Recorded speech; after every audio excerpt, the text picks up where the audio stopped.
Hi. So we're going to do the slide assembly here.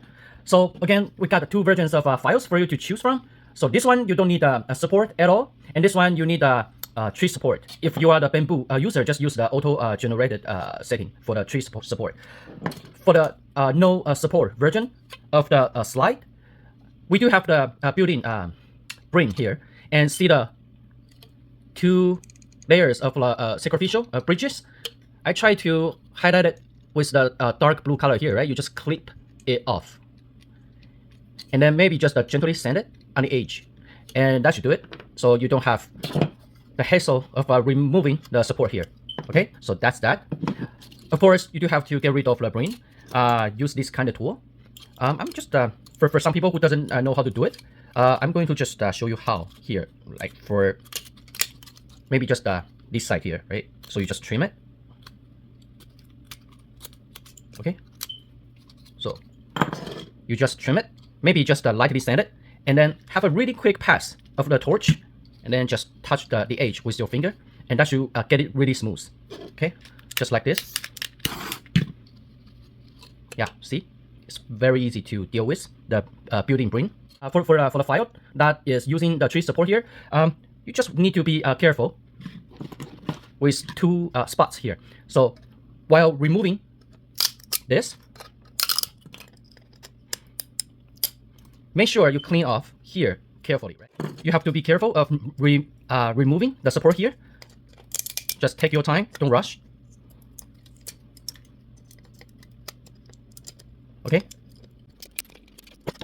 so sometimes you need this kind of tool to remove the support inside here. Just wiggle it, and then you can just get it out pretty easy. Okay, and then make sure you clean off everything here. Make sure that the channel here, the slot here, is cleaned, right? Otherwise, you're gonna have problem of feeding, or even you got jamming, because the slide will not go backward enough to launch the disk. Okay, so just make sure you clean here and here, okay. And also here.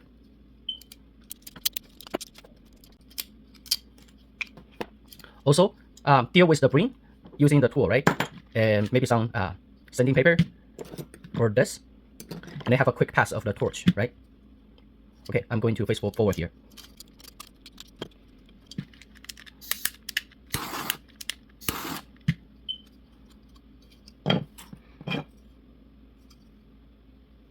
Okay, just double check if you have cleaned everything. Yes, it's pretty good here. Here I still got some support here, so I'm going to remove it. Yeah, just get it off. And make sure there's nothing in here. So right now it's ready for assembly. So this is the slide connector. So just remove the support first. I'm going to face forward here.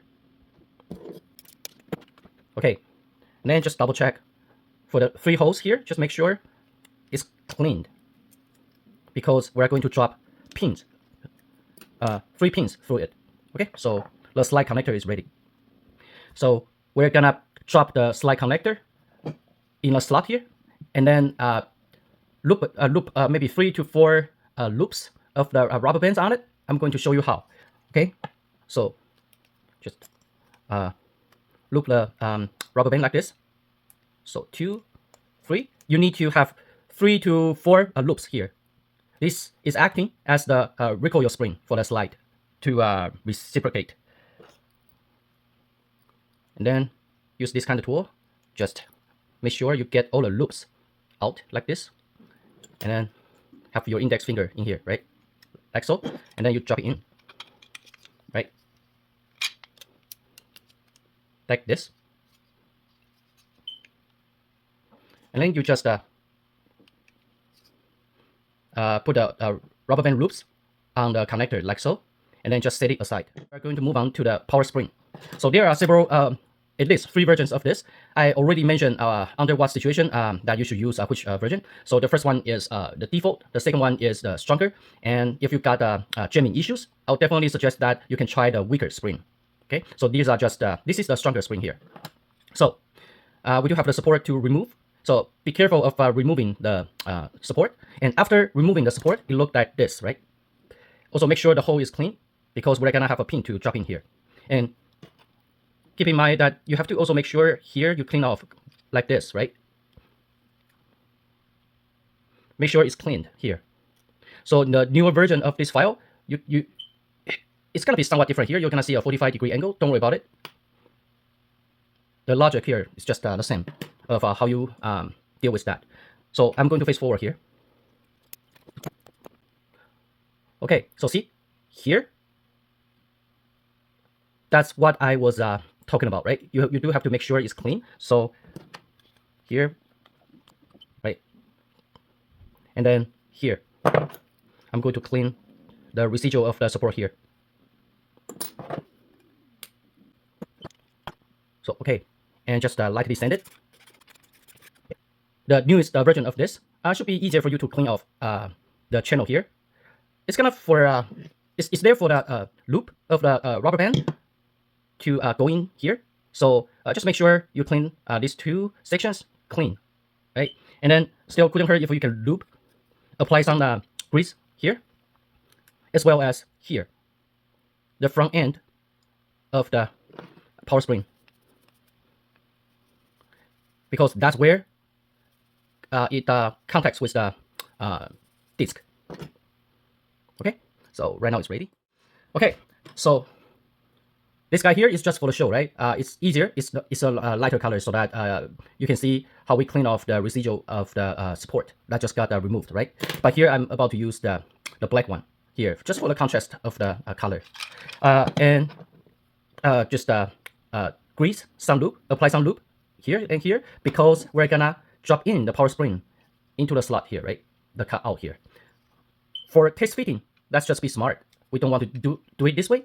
Instead, we're going to do it backward, right? So it's gonna be easy to remove even when it's fitting like too tight. So doing this test fitting first, if you can see the hole, then that just means you can put everything in place without any problem, right? But if you find it way too tight, right? So you may want to sand it here and here for the other side as well, right? Okay, so now we're going to assemble the power spring. So just get the rubber band and stretch it like this, and then loop the rubber band on it. So like this, right?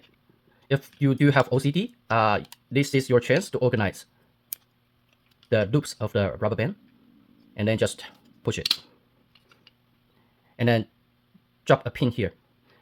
Just don't forget to grease here inside the slot or channel here, right? And then apply the grease on the front end of the power spring here. Okay, now it's ready, and then we're going to drop a pin here. Okay, so it's done. Now the very last step is to joint the trigger onto the slide assembly here. So again, you have the built-in spring here, right? You just clean that off and make sure it's smooth, because that's for your finger to squeeze the trigger all the time, right? Just make sure it's comfortable for you. I'm going to face forward here. And then you got some support here to remove. So okay, this is how it should look like for the trigger after removing the support and the built-in spring. Note that you're gonna see two holes here, right? So again, double check if the thread of the filaments can go through it without problem. Yeah, no problem. And then double check if you got two holes here, right? Now it's a perfect example that for this hole here, you got some residual of the support that you need to clean off first, even before you try to attach this on it. So just make sure you got something pointy like this, and then just gently make sure the holes are cleaned. So just make sure it's clean. So now it's clean. You see two holes here, right? It's very important here to note that, especially with those matte finish or metallic finish filaments like this. Usually it's a much weaker filaments to use for the functional parts. So this will become a weak or failure point. Chances are you're gonna have crack here, because that's where you connect the trigger. So